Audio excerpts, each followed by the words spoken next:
নমস্কাৰ সকলোকে স্বাগতম জনাইছো অন্য এক নতুন ভিডিঅ'ত। এইটো ভিডিঅ'ত আপোনালোকক দেখুৱাম যে আপোনালোকে অসম পুলিচৰ কাৰণে কেনেকৈ আবেদন কৰিব। ভিডিঅ'টোত ষ্টেপ বাই ষ্টেপ আপোনালোকক দেখুৱাম। নিজৰ মোবাইলৰ পৰা আপোনালোকে আবেদন কৰিব পাৰিব, কোনো দোকানত যোৱাৰ দৰকাৰ নাই। কমপ্লিটলি আপোনালোকক গাইড কৰিম। আপোনালোকৰ যদি কিবা ডাউট থাকে আপোনালোকে কমেণ্ট সেকশ্যনত সুধিব পাৰে, নতুবা আমাৰ ইনষ্টাগ্ৰাম পেজটো আপোনালোকে ফ'ল' কৰি তাতো আপোনালোকে সুধিব পাৰে, বা ফেচবুক পেজটো আপোনালোকে ফ'ল' কৰি তাতো সুধিব পাৰে। অসম পুলিচত আবেদন কৰাৰ কাৰণে আপোনালোকে ফৰ্মখন ভালকৈ ফিলআপ কৰিব লাগিব আৰু শুদ্ধভাৱে ফিলআপ কৰিব লাগিব। যদি আপোনালোকে ভুলকৈ ফিলআপ কৰে তেনে ক্ষেত্ৰত কিন্তু আপোনালোকৰ সিলেকশ্যনত প্ৰব্লেম হ'ব পাৰে। সেয়েহে আপোনালোকে ডিটেইলছ ভালকৈ ভৰাব লাগিব, তাৰ পিছতহে আপোনালোকে আবেদন কৰিব। কেনেকৈ কৰিব আপোনালোকক এতিয়া দেখুৱাই দিওঁ। তাৰ কাৰণে আপোনালোকে গুগল ক্ৰমটো অপেন কৰি ল'ব। গুগল ক্ৰমটো অপেন কৰি লোৱাৰ পিছত সাৰ্চ বাৰত টাইপ কৰি দিব আসাম পুলিচ বুলি। সাৰ্চ কৰি দিয়াৰ পিছত আপুনি এনেকুৱা এখন ইণ্টাৰফেচ পাব। একেবাৰে ওপৰত যিটো অপশ্যন দেখা পাইছে ইয়াত আপুনি ক্লিক কৰি দিব। ক্লিক কৰি দিলে এনেকুৱা এখন ইণ্টাৰফেচ পাব। ইয়াত এপ্লাই হিয়াৰ যিটো অপশ্যন দেখা পাইছে ইয়াত ক্লিক কৰি দিব। ক্লিক কৰি দিলে এনেকুৱাকৈ ইণ্টাৰফেচ আহিব। তাৰপিছত আপুনি কি কৰিব, তললৈ গুচি যাব। তললৈ গুচি যোৱাৰ পিছত ইয়াত এপ্লাই অনলাইন যিটো অপশ্যন দেখা পাইছে ইয়াত ক্লিক কৰি দিব। ক্লিক কৰি দিলে এনেকুৱাকৈ ইণ্টাৰফেচ আহিব। আপোনালোকে কি কৰিব লাগিব, প্ৰথমতে ৰেজিষ্টাৰ কৰি ল'ব লাগিব। তো ৰেজিষ্টাৰৰ কাৰণে আপুনি কি কৰিব, যিহেতু আপোনালোকে প্ৰথমতে ৰেজিষ্ট্ৰেশ্যন কৰা নাই, ৰেজিষ্ট্ৰেশ্যন কৰাৰ পিছতহে আপোনালোকে আবেদন কৰিব পাৰিব। তো ৰেজিষ্ট্ৰেশ্যনৰ কাৰণে আপোনালোকে কি কৰিব লাগিব, প্ৰথমতে ইয়াত ৰেজিষ্টাৰ নাওত ক্লিক কৰি দিব। ক্লিক কৰি দিলে আপুনি এনেকুৱা এখন ইণ্টাৰফেচ পাব। আপুনি তললৈ গুচি আহিব। তললৈ গুচি যোৱাৰ পিছত ইয়াত আপোনাৰ ৰেজিষ্ট্ৰেশ্যন ফৰ্মখন ফিল আপ কৰিব লাগিব। তো একেবাৰে ওপৰত চেলুটেশ্যনটো আপুনি যোনটো হয় এপ্লিকেবল, শ্ৰী, শ্ৰীমতী, মিষ্টাৰ, যিটো হয় আপুনি সেইটো দি দিব। যিহেতু মোৰ শ্ৰী হয় তো মই ইয়াত শ্ৰী দি দিলোঁ। তাৰে পিছত ইয়াত ফাৰ্ষ্ট নেমটো দি দিব, আপোনাৰ প্ৰথম নামটো দি দিব বা আপোনাৰ নামটো দি দিব। দি দিয়াৰ পিছত ইয়াত যদি আপোনাৰ মিডিল নেম আছে, যদি আপোনাৰ মধ্য নাম আছে, তেনে ক্ষেত্ৰত সেই মিডিল নেমটো দি দিব, আৰু যাৰ নাই নিদিলেও একো কথা নাই। আৰু ইয়াত লাষ্ট নেমটো দি দিব। আপোনাৰ যিটো লাষ্ট নেম হয়, অৰ্থাৎ আপোনাৰ নামটো যদি নিখিল বৰা হয় তেনে ক্ষেত্ৰত ফাৰ্ষ্ট নেমত নিখিল থাকিব, লাষ্ট নেমত বৰা থাকিব। আৰু যদি আপোনাৰ নামটো নিখিল কুমাৰ বৰা হয় তেনে ক্ষেত্ৰত ফাৰ্ষ্ট নেমত নিখিল দিব, মিডিল নেমত কুমাৰ দিব, লাষ্ট নেমত বৰা দিব। তাৰে পিছত ইয়াত ফাদাৰ্ছ নেমটো দি দিব আৰু ইয়াত মাদাৰ্ছ নেমটো লিখি দিব, অৰ্থাৎ আপোনাৰ মাৰ নামটো লিখি দিব। তাৰে পিছত আপুনি ইয়াত আপোনাৰ মোবাইল নম্বৰটো দি দিব আৰু ইয়াত আপোনাৰ এমপ্লয়মেণ্ট এক্সচেঞ্জ নাম্বাৰটো দি দিব। তাৰপিছত আপুনি কি কৰিব, হায়েষ্ট কোৱালিফিকেশ্যন যিটো অপশ্যন দেখা পাইছে ইয়াত যেতিয়া ক্লিক কৰি দিব, ক্লিক কৰি দিলে আপোনাৰ কোৱালিফিকেশ্যনকেইটা আহি যাব। যদি আপুনি পোষ্ট গ্ৰেজুৱেট হয়, অৰ্থাৎ আপুনি মাষ্টাৰ ডিগ্ৰী কৰা আছে, পোষ্ট গ্ৰেজুৱেট ক্লিক কৰি দিব। যদি গ্ৰেজুৱেট হয় তেনে ক্ষেত্ৰত আপুনি গ্ৰেজুৱেটত ক্লিক কৰি দিব। যদি হায়াৰ ছেকেণ্ডেৰী পাছ হয় হায়াৰ ছেকেণ্ডেৰী, HSLC পাছ হ'লে HSLC, ক্লাছ 8 বা এবভ হ'লে, তাতকৈ ওপৰত হ'লে সেইটোও দিব। ক্লাছ 7 হ'লে ক্লাছ 7 দিব, ক্লাছ 6 হ'লে ক্লাছ 6 দিব। তো যিহেতু মোৰ গ্ৰেজুৱেট আছে বা মই গ্ৰেজুৱেট হয় তেনে ক্ষেত্ৰত মই গ্ৰেজুৱেটটো দি দিলোঁ। তাৰে পিছত ইয়াত পাৰ্মানেণ্ট ডিষ্ট্ৰিক্ট, তো পাৰ্মানেণ্ট ডিষ্ট্ৰিক্টটো আপোনাৰ নিজৰ ডিষ্ট্ৰিক্টটো ইয়াৰ পৰা বাছি ল'ব। আপুনি যোনটো ডিষ্ট্ৰিক্টৰ বাসিন্দা হয় সেইটো ডিষ্ট্ৰিক্টটো আপুনি বাছি ল'ব। তাৰে পিছত আপুনি জেণ্ডাৰটো চিলেক্ট কৰি দিব। আপুনি যদি পুৰুষ হয় তেনে ক্ষেত্ৰত মেল দিব, যদি মহিলা হয় তেনে ক্ষেত্ৰত ফিমেল দিব।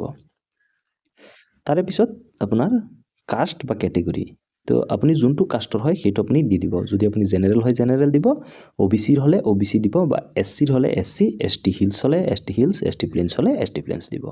তাৰে পিছত আপুনি নেক্সট যিটো অপশ্যন দেখা পাব ডেট অফ বাৰ্থ, তো ইয়াত যেতিয়া আপুনি ক্লিক কৰি দিব এনেকুৱাকৈ এটা চাৰ্ট অ'পেন হৈ আহিব। ইয়াৰে পৰা আপুনি বাছি ল'ব লাগিব যে আপোনাৰ ডেট অফ বাৰ্থটো, প্ৰথমতে আপুনি ইয়েৰটো বাছি ল'ব। এটা এক্সাম্পল হিচাপে আপোনালোকক এনেই দি দিছোঁ যে ধৰি লওক আপোনাৰ 1994 জানুৱাৰী 1ত জন্ম হৈছে, তো এনেকৈ চিলেক্ট কৰি দিব। চিলেক্ট কৰি দিয়াৰ পিছত আপোনাৰ ডেট অফ বাৰ্থটো চাব পাৰে যে 1/1/1994 আহিছে। ঠিক তেনেদৰে আপোনাৰ ডেট অফ বাৰ্থটো আকৌ চিলেক্ট কৰিব লাগিব। তাৰ কাৰণে আপুনি কনফাৰ্ম ডেট অফ বাৰ্থত ক্লিক কৰি দিব। ইয়াৰ পৰা আপুনি 1994 চিলেক্ট কৰিব, জানুৱাৰীটো দিয়া আছে। আপুনি ইয়াত যেতিয়া ক্লিক কৰিব, ক্লিক কৰিলে মাহকেইটা ওলাই পৰিব। আপোনাৰ যদি বেলেগ মাহ হয় সেইটো আপুনি ইয়াৰ পৰা বাছি ল'ব। তাৰপিছত তাৰিখটো চিলেক্ট কৰি দিলোঁ। আপোনালোকে এতিয়া চাব পাৰে যে দুইটা তাৰিখে ছেম আছে। তাৰে পিছত আপোনাৰ আধাৰ নম্বৰটো এইটো বক্সত দি দিব। আধাৰ নম্বৰটো দি দি আপুনি কি কৰিব লাগিব, এই চেকবক্সটো টিক কৰি আপুনি ৰেজিষ্টাৰত ক্লিক কৰি দিব লাগিব। গোটেইখিনি ডিটেইলছ ভৰাই দিলোঁ। এতিয়া ৰেজিষ্টাৰত ক্লিক কৰি দিম। তো ৰেজিষ্টাৰত ক্লিক কৰি দিয়াৰ পিছত এনেকুৱাকৈ এটা ইণ্টাৰফেচ দেখা পাব। আপোনাৰ মোবাইলত এটা OTP আহিব। সেই OTPটো এই বক্সটোত ভৰাই দিব লাগিব। ভৰাই আপুনি ছাবমিটত ক্লিক কৰি দিব লাগিব। তো OTPটো ইয়াত ভৰাই দিওঁ। তো OTPটো ইয়াত ভৰাই দিলোঁ। ভৰাই দি এতিয়া ছাবমিটত ক্লিক কৰি দিম। সাবমিটত ক্লিক কৰি দিলে সাকসেস এনেকুৱাকৈ আহি যাব। তো তাৰে পিছত আপুনি লগ ইন কৰিব লাগিব। এই ৰেজিষ্ট্ৰেশ্যন নাম্বাৰটো আপুনি নোট কৰি থ'ব বা স্ক্ৰীনশ্বট মাৰি ৰখাই থ'ব। গো টু লগ ইনত ক্লিক কৰি দিব। লগ ইনত ক্লিক কৰি দিয়াৰ পিছত আপুনি এনেকুৱাকৈ ইণ্টাৰফেচ পাব। এই ওপৰৰ ঘৰটোত আপোনাৰ যি ৰেজিষ্ট্ৰেশ্যন ID পাইছে সেইটো আপুনি ইয়াত ভৰাই দিব, নতুবা আপুনি ইয়াত আপোনাৰ মোবাইল নাম্বাৰটো আৰু ইয়াত ডেট অফ বাৰ্থটো দিও আপুনি লগ ইন কৰিব পাৰে। হয়তো আপুনি ৰেজিষ্ট্ৰেশ্যন নাম্বাৰ দিব আৰু আপোনাৰ ডেট অফ বাৰ্থ দিব, দি লগ ইনত ক্লিক কৰি দিব, নতুবা আপোনাৰ ৰেজিষ্টাৰ্ড মোবাইল নাম্বাৰটো আৰু আপোনাৰ ডেট অফ বাৰ্থটো দিও আপুনি লগ ইন কৰিব পাৰে। তো এতিয়া মই লগ ইন কৰি দিওঁ। লগ ইন কৰি তাৰপিছত বাকী প্ৰচেছখিনি আপোনালোকক দেখুৱাই আছোঁ। মই মোৰ ৰেজিষ্টাৰ্ড মোবাইল নাম্বাৰটো দিলোঁ আৰু ডেট অফ বাৰ্থটো দি এতিয়া লগ ইন কৰি দিওঁ। লগ ইন কৰি দিলে এনেকুৱাকৈ ইণ্টাৰফেচ আহিব। এতিয়া আপুনি যিকেইটা ডিটেইলছ আপুনি ভৰাইছিলে সেইকেইটা ডিটেইলছ ইয়াত আহি যাব আৰু কেইটামান নতুনকৈ ডিটেইলছ ভৰাব লাগিব। আপোনাৰ চেলোটেশ্যন আহি থাকিব, ফাৰ্ষ্ট নেম আহি থাকিব, মিডল নেমো আহি থাকিব, লাষ্ট নেমো আহি থাকিব, দেউতাৰ নামো আহি থাকিব, মাৰ নামো আহি থাকিব, এমপ্লয়মেণ্ট এক্সচেঞ্জ নাম্বাৰটো আহি থাকিব, জেণ্ডাৰটো আহি থাকিব, আপোনাৰ কাষ্টটো আহি থাকিব, ডেট অফ বাৰ্থটো আহি থাকিব আৰু বাকীখিনি আপুনি ভৰাব লাগিব। ইয়াৰ পিছত আপোনাৰ নেশ্যনেলিটিটো বাছিব লাগিব। তো নেশ্যনেলিটিটো আপুনি বচাৰ কাৰণে ইয়াত ক্লিক কৰি দিব। ক্লিক কৰি দিলে আপুনি ভাৰতীয় যদি হয় ইণ্ডিয়ান দি দিব। তাৰে পিছত আপোনাৰ ৰিলিজিয়নটো দিব লাগিব। আপুনি যদি হিন্দু হয় হিন্দুইজম দিব, ইছলাম হ'লে ইছলাম দিব, খ্ৰীষ্টিয়ানিটি হ'লে খ্ৰীষ্টিয়ানিটি দিব, বুদ্ধিজম হ'লে বুদ্ধিজম দিব। আপোনাৰ যোনটো হয় সেইটো আপুনি দি দিব। যিহেতু মই হিন্দু হয় তো মই ইয়াত হিন্দুইজম দি দিলোঁ। তাৰে পিছত আপুনি ইয়াত আপোনাৰ ইমেইল এড্ৰেছটো দি দিব আৰু আপোনাৰ মোবাইল নম্বৰটো ইয়াত বাই ডিফল্ট আহি থাকিব যিহেতু আপুনি আগতেই ভৰাইছিলে। তাৰে পিছত আপুনি কি কৰিব লাগিব, আপোনাৰ যি অল্টাৰনেট মোবাইল নম্বৰ যদি আছে আপুনি সেইটো এইটো বক্সত দি দিব পাৰে যদি আছে, আৰু যদি নাই তেনে ক্ষেত্ৰত নিদিলেও একো অসুবিধা নহয়। তাৰে পিছত আপোনাৰ আধাৰ কাৰ্ডৰ নম্বৰটো ইয়াত থাকিবই যিহেতু আপুনি আগতেই ভৰাইছে, আৰু আপোনাৰ হায়েষ্ট কোৱালিফিকেশ্যনটো অলৰেডি দিয়া থাকিব যিহেতু আপুনি আগতেই আপোনাৰ হায়েষ্ট কোৱালিফিকেশ্যন যিটো হয় সেইটো আপুনি দি দিছে। তাৰে পিছত আপুনি ইয়াত আপোনাৰ এড্ৰেছটো দিব লাগিব আৰু আপোনাৰ পাৰ্মানেণ্ট এড্ৰেছটোহে ইয়াত দিব, অৰ্থাৎ আপোনাৰ স্থায়ী ঠিকনাটো ইয়াত দিব। ইয়াত কি লিখিব সেইটো আপোনালোকক কৈ দিওঁ। যিহেতু ইয়াত ডিষ্ট্ৰিক্ট দিয়াই থাকিব, পুলিচ ষ্টেচনটো আপুনি ইয়াৰ পৰা বাছি ল'ব লাগিব। পুলিচ ষ্টেচনটো বাছাৰ কাৰণে আপুনি সিলেক্টত ক্লিক কৰি দিব। ক্লিক কৰি দিলে আপোনাৰ পুলিচ ষ্টেচনৰ নামসমূহ আহি যাব। যোনটো পুলিচ ষ্টেচনৰ আণ্ডাৰত আপোনালোকৰ গাঁওখন পৰে সেই পুলিচ ষ্টেচনটো আপুনি বাছি ল'ব। তাৰে পিছত আপুনি পিনক'ডটো এইটো বক্সত দি দিব। তো পিনক'ডটো দি দিয়াৰ পিছত এই ফুল এড্ৰেছ বক্সত কি লিখিব আপোনালোকক কৈ দিওঁ। আপোনালোকৰ যদি গাঁও অঞ্চলৰ পৰা বাস কৰে তেনে ক্ষেত্ৰত গাঁৱৰ নামটো দি দিব, লগতে আপোনাৰ পোষ্ট অফিচটো দি দিব। যিহেতু ডিষ্ট্ৰিক্ট পুলিচ ষ্টেচন দিয়া আছে তেনে ক্ষেত্ৰত আপুনি আপোনাৰ গাঁৱৰ নাম, আপোনাৰ পোষ্ট অফিচ এই দুটা দিলেই যথেষ্ট। আৰু চহৰীয়া অঞ্চলৰ কেণ্ডিডেটৰ কাৰণে আপোনালোকৰ যদি গলিৰ নাম আছে সেইটো আপোনালোকে দি দিব, এৰিয়াটোৰ নাম আপুনি দি দিব, পোষ্ট অফিচটো দি দিব। তাৰে পিছত আপোনাৰ যদি স্থায়ী ঠিকনা আৰু বৰ্তমানে থকা ঠিকনা একেই হয় তেনে ক্ষেত্ৰত আপুনি এই বক্সটোত টিক কৰি দিব, আৰু যদি বেলেগ হয় তেনে ক্ষেত্ৰত কিন্তু আপোনালোকে ইয়াত ডিটেইলছখিনি ভৰাব লাগিব। য'ত আপোনালোকে বৰ্তমানে আছে সেইকেইটা ডিটেইলছ ইয়াত নতুনকৈ ভৰাব লাগিব। মনত ৰাখিব, ওপৰতো পাৰ্মানেণ্ট এড্ৰেছ হয় অৰ্থাৎ আপোনাৰ স্থায়ী ঠিকনা, আৰু তলৰটো অৰ্থাৎ কৰেছপণ্ডেণ্ট এড্ৰেছ পাব। এইকেইটা আপোনাৰ বৰ্তমানৰ ঠিকনাৰ বিষয়ে সুধিছে।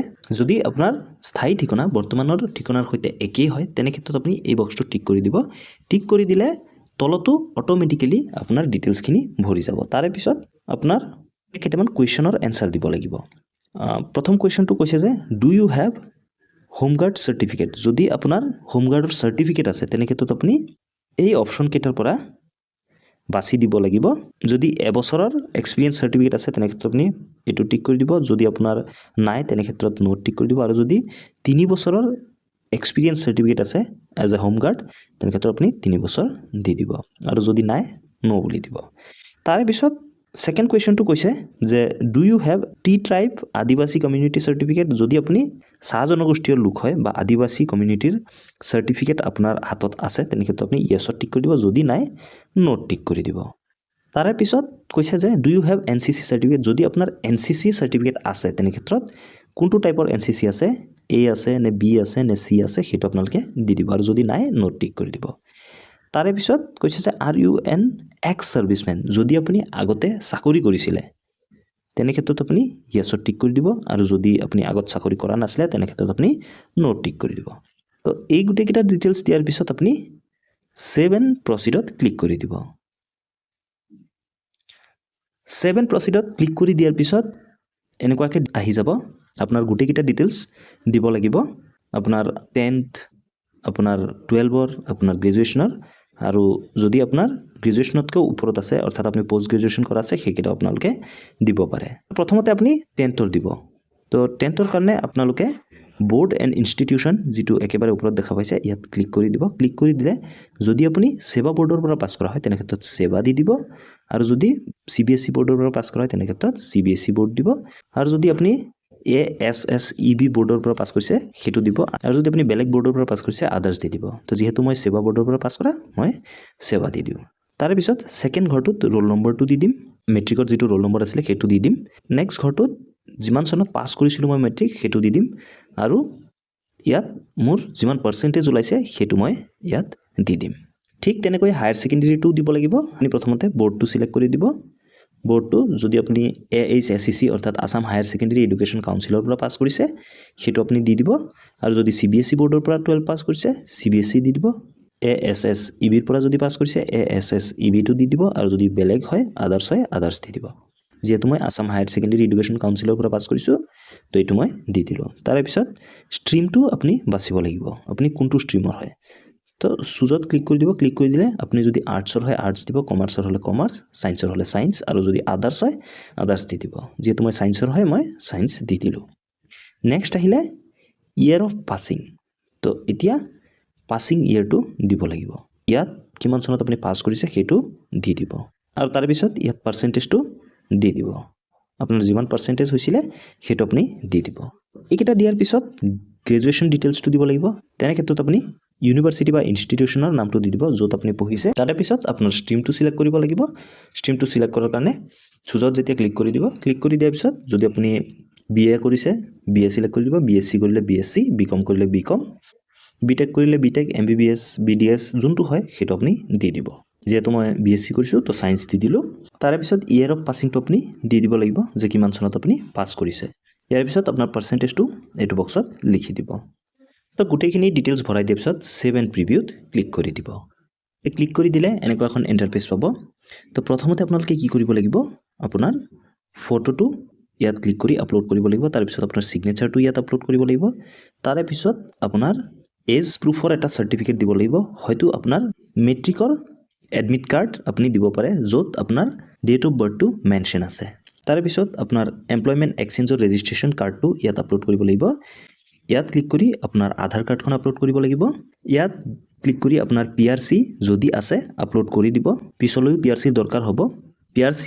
সাৰ্টিফিকেট কেনেকৈ পাব বা কেনেকৈ আবেদন কৰিব লাগিব তাৰ ডিটেইলছত এটা ভিডিঅ' লৈ আনিম এই চেনেলতে তাৰ কাৰণে চেনেলটো সাবস্ক্ৰাইব কৰি থব এতিয়া বৰ্তমান PRCটো ইয়াত নিদিলেও একো অসুবিধা নাই কিন্তু পিছলৈ এইটো লাগিব যদি আপোনালোকৰ জবটো হৈ যায় তাৰে পিছত ইয়াত আপোনাৰ কাষ্ট সাৰ্টিফিকেটখন আপলোড কৰি দিব লাগিব আৰু ইয়াত আপোনাৰ মেট্ৰিকৰ মাৰ্কশ্বিট আৰু সাৰ্টিফিকেট দি দিব আৰু ইয়াত হায়াৰ সেকেন্ডাৰীৰ মাৰ্কশ্বিট আৰু পাছ সাৰ্টিফিকেটটো দি দিব আৰু ইয়াত আপোনাৰ গ্ৰেজুৱেশ্যনৰ সাৰ্টিফিকেটটো দিব আৰু যদি আপুনি পোষ্ট গ্ৰেজুৱেশ্যন কৰিছিলে বা সিলেক্ট কৰিছিলে সেইটো আপোনালোকে ইয়াত ক্লিক কৰি আপলোড কৰি দিব আপলোড কৰি দিয়াৰ পিছত যদি আপোনালোকৰ সন্দেহ হৈছে যে আপলোড কৰা ডকুমেণ্টছটো ঠিক হৈছে নে নাই তাৰ কাৰণে আপোনালোকে প্ৰত্যেকটা সেকশনতে এটা অপচন দেখা পাইছে ভিউ বুলি আপলোড হোৱাৰ পিছত আপোনালোকে ভিউ ক্লিক কৰিলে আপোনালোকে চাব পাৰিব যে আপোনালোকৰ ডকুমেণ্টছটো শুদ্ধভাৱে আপলোড হৈছে নে নাই তো গোটেইকেইটা আপলোড কৰি দিয়াৰ পিছত আপুনি কি কৰিব লাগিব ইয়াত সেভ এণ্ড প্ৰচিড যিটো অপচন দেখা পাইছে ইয়াত ক্লিক কৰি দিব লাগিব তো এইখিনিতে আপোনালোকক আৰু এটা কথা কৈ দিওঁ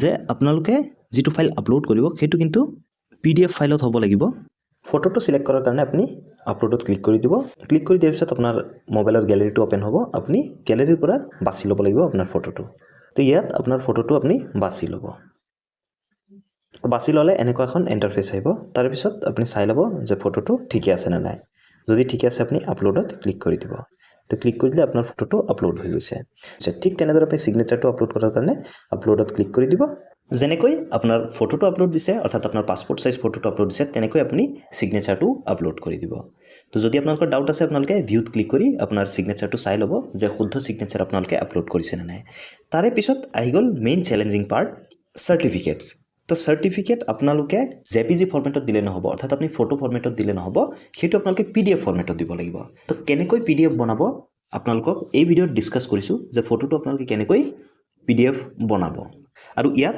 আৰু এটা কথা যে আপোনালোকে হায়াৰ সেকেন্ডাৰী আৰু মেট্ৰিকৰ পাছ সাৰ্টিফিকেট আৰু মাৰ্কশিট দুইটাই আপলোড কৰিব লাগিব কেনেকৈ দুইটা একেটা ফাইলতে আপলোড কৰিব সেইটো সেই ভিডিঅ'টোত আলোচনা কৰা আছে যে কেনেকৈ আপোনালোকে সেই ফাইলটো বনাব অৰ্থাৎ আপোনাৰ মাৰ্কশিটটো থাকিব সেই ফাইলটোত আপোনাৰ পাছ সাৰ্টিফিকেটটো থাকিব ভিডিঅ'টো চাই ল'ব চাই ফাইল কেইটা বনাই তাৰ পিছত আপোনালোকে ইয়াত আপলোড কৰিব মোৰ যেহেতু গুটেকেইটা ফাইল বনোৱা আছে মই এতিয়া আপলোড কৰি দিম যেতিয়া আপুনি ফাইলটো সিলেক্ট কৰি দিব সিলেক্ট কৰি দিয়াৰ পিছত এনেকুৱাকৈ ইন্টাৰফেস আহিব ফাইলটো কাৰেক্ট ফাইল নে বেলেগ ফাইল আপোনালোকে চেক কৰিবলৈ ওপেনত ক্লিক কৰি দিব ক্লিক কৰি দিলে আপোনাৰ ফাইলটো এনেকুৱাকৈ ওপেন হৈ আহিব আপোনালোকে চাই ল'ব যে এই ফাইলটোৱে হয় নে নহয় যদি এই ফাইলটোৱে হয় তেনে ক্ষেত্ৰত আপুনি ট্যাবটো ক্লোজ কৰি দিব ইয়াত ক্লিক কৰি দিব ক্লিক কৰি দিলে আপোনাৰ এনেকুৱাকৈ আহি যাব তাৰে পিছত আপুনি এইটো অৰিজিনাল ট্যাব ইয়াত আপুনি গুছি যাব ক্লিক কৰি দিলে এনেকুৱাকৈ আকৌ আহি যাব তাৰ পিছত এই ফাইলটো কিমান তাৰিখে ইস্যু হৈছিল সেইটো আপোনালোকে ইয়াত যেতিয়া ক্লিক কৰি দিব ক্লিক কৰি দিলে এনেকুৱাকৈ আহি যাব